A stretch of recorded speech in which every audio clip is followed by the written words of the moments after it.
Buenas a todos, ¿qué tal? Empezamos ya la última semanita para terminar el curso y empezaremos con el último tema que nos queda, que es la distribución normal.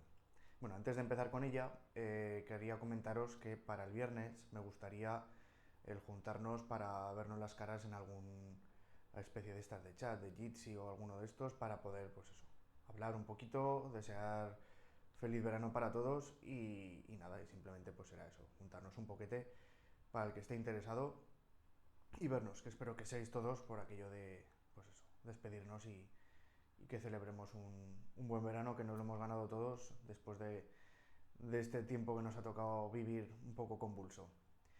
Bueno, comienzo con ello. Distribución normal. Vimos en el anterior tema la distribución binomial, que siempre son con variables aleatorias discretas. En este caso van a ser continuas. ¿En qué se diferencian? Ya sabéis que cuando son continuas es que esa variable funciona en un intervalo y puede coger cualquier número real en él. Mientras que las discretas, perdón, eran números, digamos, enteros, en este caso, aquí no, se pueden coger números decimales, irracionales, etcétera, etcétera.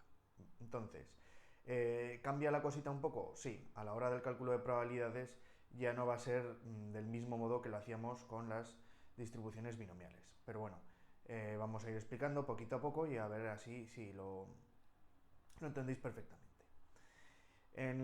Por lo que he comentado de la distribución normal, al ser variables continuas, lo que nos vamos a tener que poner siempre para el cálculo de probabilidades es la función de densidad. Y siempre por la función de densidad nos tienen que dar pues una función. Esta función, siempre como nos la van a ofrecer, en este caso, pues un ejemplo que tenemos aquí es un tren de mercancías pasa cada 15 minutos por la estación. Entonces, un ejemplo sería, pues eso, una quinceava parte y en el proceso de 0 a 15 minutos. Y durante los demás procesos, ¿qué va a ser? Pues cero. ¿Vale? En el resto no vamos a tener, vamos a poner aquí el sí, no vamos a tener ninguna posibilidad. Bien, yo esto si lo representara gráficamente, tendría mi eje de coordenadas, esto iría pues por ejemplo 0, 5, 10, 15,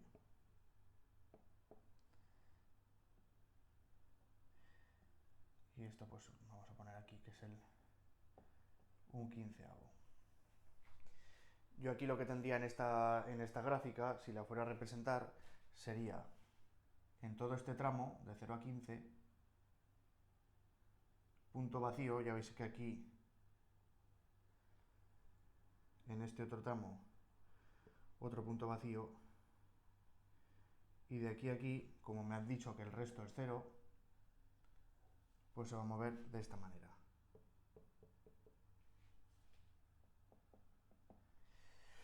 Bien, tendríamos esta representación, ¿vale? Eje X, el eje Y ya estaría. Tendríamos pues todo esto. Bien, para resolver esta probabilidad, ¿cuál es el problema? Que necesitamos sacar el área de esta figura que encierra la función. ¿Qué ocurre? Que nosotros ese cálculo de áreas realmente matemáticamente se realiza con una integral, pero integrales no hemos dado en este curso. Entonces diréis, ¿cómo narices yo calculo el área encerrada de esta figura? Por suerte, para las distribuciones binomiales normales, que vamos a ver, las figuras que nos vamos a encontrar tienen fórmulas sencillas que llevamos conociendo durante la ESO. Pues nos vamos a encontrar rectángulos, o puede que algún cuadrado, triángulos, algún trapecio, o sea, figuras regulares o figuras cuya fórmula conocemos de sobras en el cálculo del área. Porque si fueran figuras un poquito más extrañas, véase esta de aquí, por ejemplo, y tuviéramos que hacer el área encerrada de esto de aquí, pues ya lo tendríamos un poco más canutas y sí que necesitaríamos la derivación.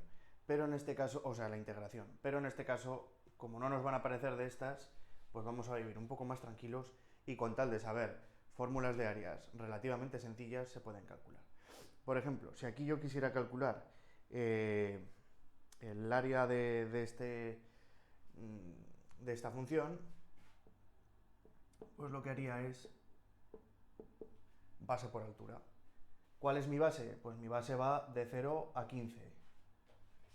Va a ser 15 y la altura va a ser de 0 a un quinceavo, pues un quinceavo. Vale, una unidad cuadrada. Siempre, para que la función de densidad sea correcta, tiene que ser mayor que 0, mayor o igual que 0, en este caso se tiene que cumplir, y para cualquier x que sea un número real, y además tiene que cumplir que su área sea 1. ¿Vale? Igual que nosotros cumplíamos en la probabilidad, que la probabilidad se mueve entre 0 y 1, pues aquí pasa lo mismo. Tiene que cumplirse que sea como máximo 1. Con lo cual, si algún momento hacéis el cálculo del área y no sale un valor 1, sino menor o mayor, podría ser, entonces no estaríamos hablando de que esta función de densidad fuera correcta para calcular probabilidades. En este caso lo hemos comprobado y sí, sale 1. Y ahora simplemente es, pues si quiero realizar el cálculo de probabilidades, pues lo único que tengo que hacer es pues buscar la probabilidad en tramos. Pues por ejemplo, si quisiera saber cuál es la probabilidad de que ese mercancías aparezca entre los minutos 5 y 10, pues lo que haría es probabilidad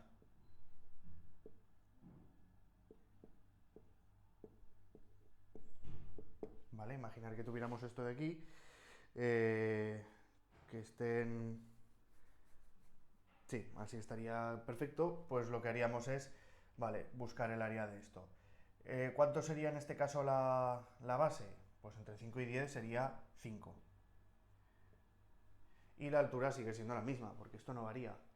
Ahora, algunas veremos que varían, ¿por qué? Porque le incluirán aquí una x. Entonces veremos que tienen cierta pendiente y es cuando nos aparecerán funciones del estilo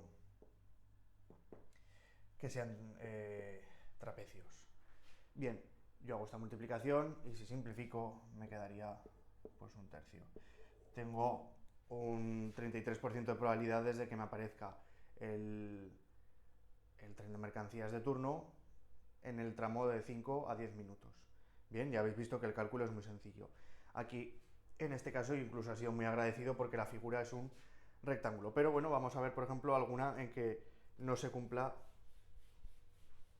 eso de ahí. Imaginar que pues, nos ponen otra cosita. Nos ponen otra función de densidad, por ejemplo, pues esta de aquí.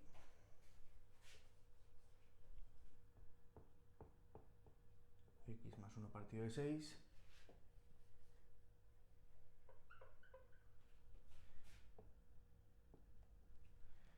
Si x es mayor que 1 pero menor que 3 y en el resto es 0.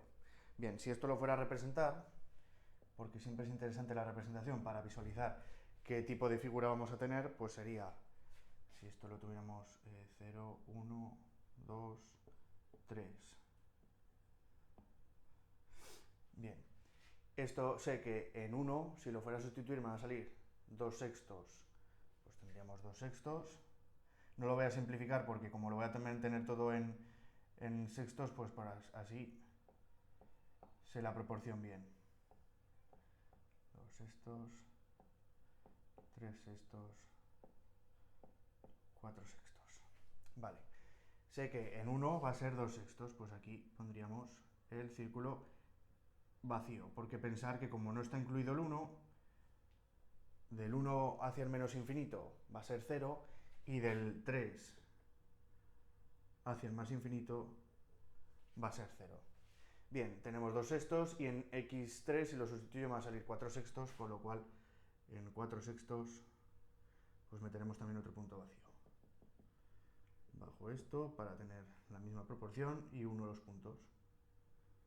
Bien, ahora si os fijáis la figura que nos queda ya es un trapecio, porque lo que tendríamos es esta figura de aquí. Bien, refrescando fórmulas de cómo se calcularía esto, para calcular el área de estas figuras es base mayor más base menor, entre paréntesis, por la altura dividido para 2. Bien, ¿qué consideramos? Porque a lo mejor no os acordáis muy bien qué es base mayor y base menor. Bien, pensar que las bases son aquellos lados que son paralelos entre sí, con lo cual van a ser este lado y este otro. Base menor, lógicamente, va a ser el más pequeñito y base mayor, pues el más grande. De modo que será 2 sextos más 4 sextos. La altura, ¿cuál va a ser? En este caso el eje de abscisas. Va a ser de 1 a 3, pues va a ser 2 partido de 2, porque es la fórmula que tiene el trapecio. Si todo esto lo calculamos, 2 sextos más 4 sextos me salen 6 sextos, que es 1, 1 por 2, 2, 2 dividido para 2, 1. Bien, la función de densidad es correcta. Pongo lo de u cuadrado, porque en el anterior no lo he dicho, porque al calcular áreas os acordáis que era centímetros cuadrados, metros cuadrados, etc.